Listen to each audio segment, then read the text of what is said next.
let's take a look at what the Sunday papers are saying today. Quite a contrast between what the papers were saying yesterday and what they're saying today. Yesterday's headlines, Lenore, were driven by a poll. Today's headlines by the reaction from the MPs to those polls. Absolutely. Sometimes the headlines sum it all up. Yesterday in the Herald Sun, the headline was Kev or Dead, reflecting that all three polls out yesterday showed that Kevin Rudd was overwhelmingly more popular with voters than Julia Gillard and critically had a much better chance of winning an election against Tony Abbott. Today the caucus delivers its verdict, and that headline, Better Dead Than Rudd, shows that 15 of the 20 most marginal seat holders contacted by the Fairfax papers, including, I think, interestingly, five most marginal seat holders in Queensland, where Kevin Rudd is most popular, are voting with Julia Gillard. So that really goes to the heart of this issue, the central issue, that the caucus is voting against what superficially would seem to be its own self-interest. Now, that might be a judgment that things will get better if Kevin Rudd can be put away somewhere, or maybe it's that they see Kevin Rudd off and then they deal with the low polls later, but that's the judgment that they're making. And the good thing about that poll is that the journalists actually rang all those marginals and asked them before putting them on a list. It's a good idea. Well, I really think, Barry, I agree with Lenore, Kerry-Ann this morning, that it shows that the people who actually have worked with Kevin in the past, who know him far better than the people who, watch television programs and see the stage-managed Kevin, can't work with him. Well, that Queensland result does seem to point out that the better you know him, the less likely you are to support him. Well, and this is the thing, and this is the argument that he made right over Christmas to people in marginals and the back benches who are very worried about hanging onto their seats anyway, that he could deliver that 1 or 2% lift in their vote, in Labor's vote nationally, that would get them over the line. And these people are saying, we don't believe you, and maybe they're reflecting on their past experiences with Kevin and saying, we might bring you back, but we know that you don't have the personality and the character not to implode. And Kerry-Ann, nevertheless, the people power thing continues on, and there was plenty of material to support that headline, Kevin Mania. Kevin Mania, that's right, in some of the papers this morning. He was out and about in Brisbane yesterday, glad-handing Queen Street Mall.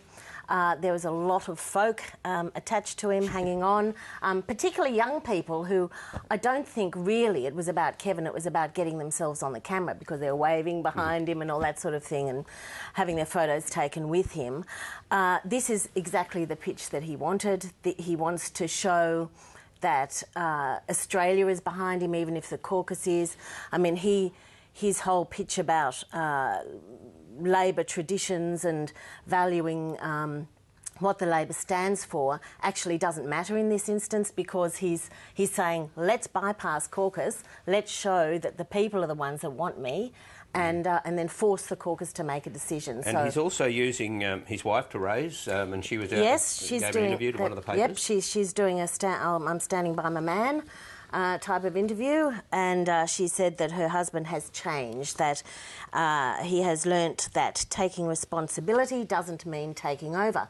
And she provides as evidence that Julia was probably stalking her husband when he was Prime Minister, that in a few weeks before the events of the night of June 23, she stopped looking Therese in the eye. And that is the evidence that Mrs. Therese Rain gives. Now, right alongside that article, though, is something quite different.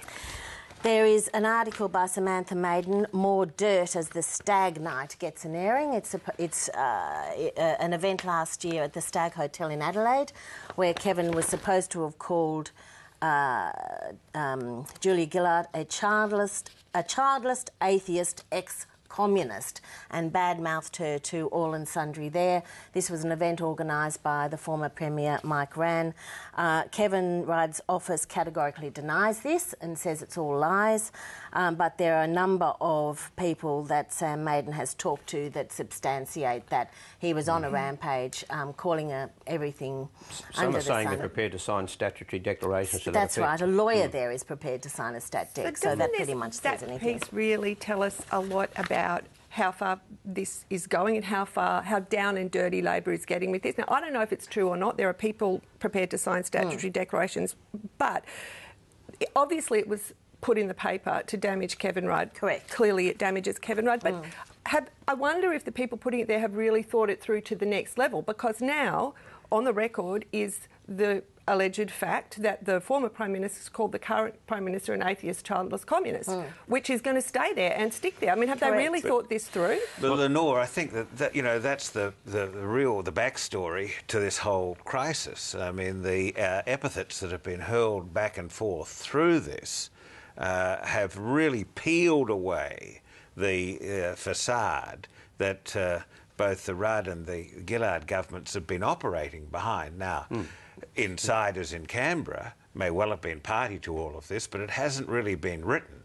And now we have, apart from a few people, now we have ministers from both camps getting down in the gutter. And I think, Barry, you said that this is unprecedented. It is, but a leadership battle. That's not the end of it either. In the West Australian yesterday, Andrew Probyn wrote that that in these meetings with newspaper editors that some say never occurred, that Kevin Rudd was referring to Julia Gillard as that bitch. So there's a lot of this kind of material around, and it's all getting an airing. Now let's talk about Bruce Hawker, the lobbyist who is effectively running Kevin Rudd's campaign. This is what he had to say yesterday. I think the Prime Minister should actually think about whether she stands on Monday. I think it's that serious, because the public are saying, we want Kevin Rudd. She's got to consider whether the public is right or the back rooms and the faction leaders are right. So there's somebody who gets paid to give political advice for a living, and he says that if the leader falls behind in opinion polls, they should resign. It's interesting, Cosima Mariner points out in the Sun Herald this morning that Hawker is working for Rudd for free. It's pro bono, quid pro quo, because I'm not sure whose bono actually is involved apart from Kevin's and Bruce's in this. But the quid pro quo being that he gets entree to the Prime Minister's office should Rudd succeed, which event I consider quite unlikely. But I think it's got to be pointed out that Bruce Hawker is a businessman, and he has operated as a very successful lobbyist. In fact, so successful and so tight was his relationship with Rudd during his prime ministership that it was widely reported that he had a desk adjacent to the prime ministerial office, if not in the prime ministerial suite. And that the business... That's a fact. What's not clear as to whether or not he carried on his lobbying business from there, or whether clients got special favours. Well, I still think that there's a huge conflict involved in this. If you have your shingle out as a lobbyist, and But to be fair, don't we need to be able to prove that before we allege that conflict? We know for a fact that he worked in Rudd's office towards the end of Rudd's prime ministership. That's true.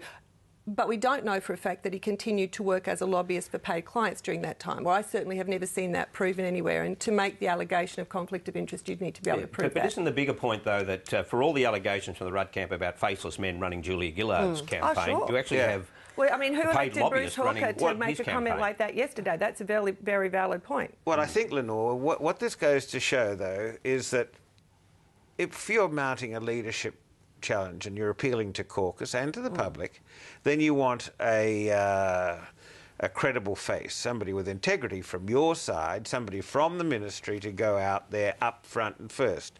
You don't want a paid hack to be putting your case. Well, that is the highly unusual part of this, isn't it? That that somehow Kevin Rudd thinks that Bruce Hawker, who has actually earned a very handsome living from advising Labor across the country, including federal, all of Labor, not little sections of it, is now representing and putting the case to caucus members. I mean, it says a lot about where the Kevin Rudd camp is, that they use him rather than other people. We have to move on, but if you have a look at the 160 companies that are listed on the lobbyist register for Hawker Britain, of those 160, this is the one that I think is getting absolutely value for money, and that's number 71, Abbott Australasia Proprietary Limited.